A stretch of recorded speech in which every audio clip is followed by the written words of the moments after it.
Conor was curious to find the source of the sounds he'd heard last night. As he walked along the path, gently kicking his football toward the old tool shed at the end of the garden, the ball rolled and stopped at the shed door. It was an old wooden shed, used for storing garden tools.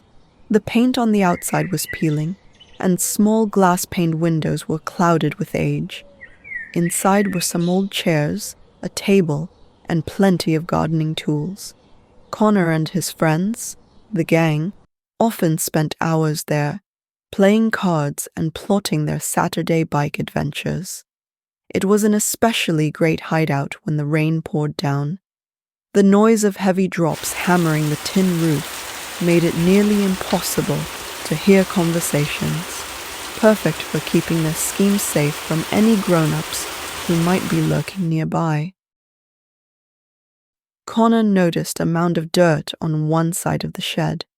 As he got closer, he saw a hole next to the pile. That's odd, he thought. A badger hole, perhaps? But it seemed too big for a badger.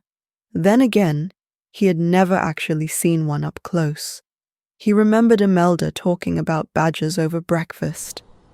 I wonder if they're vicious and mean, with big sharp teeth and long claws for digging or attacking prey. He picked up a small stone from the dirt pile and tossed it into the hole. Moments later, the stone popped right back out. "What?" Conor gasped, staring in disbelief. He hesitated, then tossed the stone back down the hole. Again, it came right back up. What kind of madness is this? He thought, his shock giving way to fear. He threw it down once more. "Hey!" came a loud yell from the hole. Conor jumped back and landed on his behind. Heart racing, he waited a moment, then nervously tossed the stone again. "Hey!" the voice shouted again. "I'm working down here." Conor looked around in astonishment. Then, swallowing hard, he replied, "I'm sorry. Who are you? And what are you doing under my shed?" "Your shed?" the voice snapped back. "Who said it was your shed?" "Well, my name is Conor, and this is my shed." "Well, technically my dad's shed, but he's out of town. Still, it's in our garden." "So, why are you under it?" Conor said, his fear now mixed with irritation. There was a brief silence. Then the voice returned. "Oh, well then, my name is..." The speaker paused. "Well, my name is... It's Bjorn. And this is my home under your shed. Do you have any food?" "I'm hungry. It's been a long night digging under your shed." The last words came with a sly snicker. "Bjorn? What kind of name is that? So it was you making all that noise last night?" Conor shot back. "Do you have any food?" the voice asked again. Conor thought for a moment. "Do you like pancakes? Let me get you some. I'll be right back." "Okay, fine," the voice muttered. Imelda shouted after Conor as he darted through the kitchen with a stack of pancakes. "What are you doing with those?" "They're for my new friend in the garden," Conor called over his shoulder, though friend was a stretch. It was all he could think to say as he burst through the back door. Moments later, he hurried back to the shed and placed the pile of pancakes by the hole in the ground. The sweet smell of pancakes drifted down the hole. For a moment, there was silence. Then the sound of slurping and smacking echoed from below.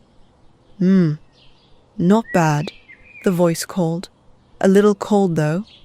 Next time, bring butter and syrup, and maybe some bacon if you've got it." Conor blinked. "Bacon? You're under my shed eating my pancakes, and now you're ordering breakfast like you're at a cafe?"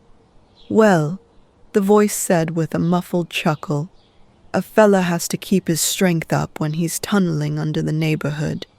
Do you know how many roots I've had to chew through tonight?" "My poor teeth." Conor raised an eyebrow. "Tunneling? What are you? Some sort of mole?" "Excuse me," the voice huffed. I'll have you know I am not a mole. Moles can't talk, and they have terrible table manners.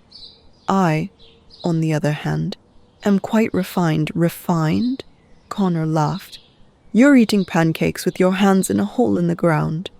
That's just temporary circumstances, the voice said defensively. If you'd kindly lower a fork and a plate, I could prove my refinement. Conor shook his head, half amused, half bewildered. He crouched by the hole and whispered, So, Bayon? What exactly are you doing under my shed?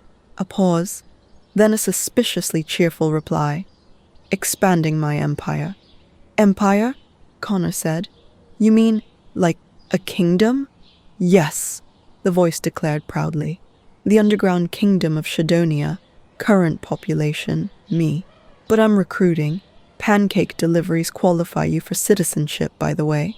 Conor burst out laughing. Shadonia?